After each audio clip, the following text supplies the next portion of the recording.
উপরের শাটার একটা খোলাই না, সামনের শাটারটা খোলাই না।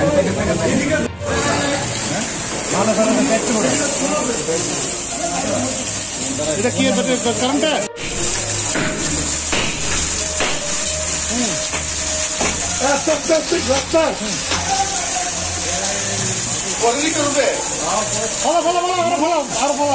গ্যাসটা অনুসারে যাবে তোরা তো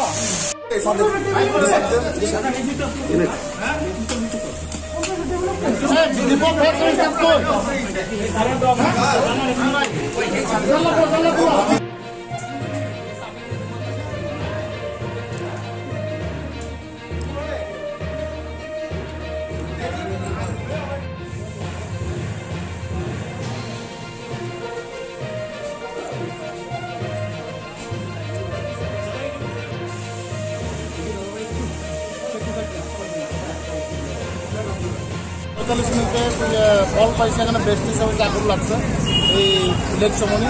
এই খবর শুনে স্যার আমরা সঙ্গে সঙ্গে গাড়ি পাঠাইছি। এরপর শুনলাম লক করা, এখানে কোনো ফায়ার সেফটি কোনো কিছুই নাই, পুরো লক করা। আপনার গ্রিড ছাটার লাগানো, এখানে দোকানের মতো কোনো ব্যবস্থা নাই। সমস্ত বিল্ডিংয়ের মধ্যে শুধু ধোঁয়া, এখানে দোকানের মতো কোনো ব্যবস্থা নাই। তারপরে আমরা দরজা ভেঙে আমরা ঢুকছি, এখানে 3-4টা ফায়ার টেন্ডার এখানে প্রোভাইড করা হয়েছে। এখন ওরা সম্পূর্ণ ফায়ার কন্ট্রোলে আছে। আনুমানিক কত টাকার না এখন বলা যাচ্ছে না, কালকে এটা কিসের থেকে আগুনটা লাগে? এটা সম্ভবত শর্ট সার্কিট থেকে হতে পারে। আচ্ছা, ভেতরে কি কোনো প্রাথমিক আগুন নেভানোর মতো ব্যবস্থা ছিল? না না, কিছু নাই, কিছু ছিল না এখানে। এই যে দুতলা বিল্ডিংগুলো রয়েছে, মানে এবং দুতলা বিল্ডিং যদি কমার্শিয়াল বিল্ডিং যদি হতে হয় মিনিমাম 2টা স্টেয়ার কেস লাগে।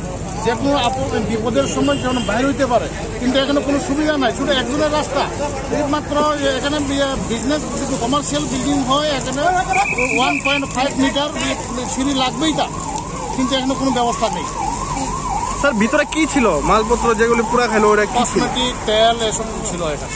আচ্ছা আচ্ছা, সঠিক ব্যবস্থা না থাকার কারণে কি কোনো রকম আইনত ব্যবস্থা নেওয়া হবে দমকল কর্মীদের পক্ষ থেকে? না, আমরা অবশ্যই লাগবো।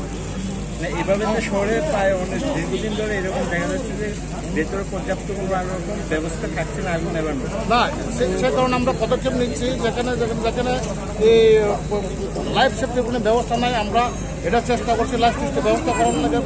যারা পুরান বিল্ডিং ওদেরকেও আমরা রিকমেন্ডেশন দিচ্ছি যে লাইফ সেফটি যেমন বিজনেস করো, এটা ব্যাপার, কিন্তু লাইফ সেফটি যেন থাকে।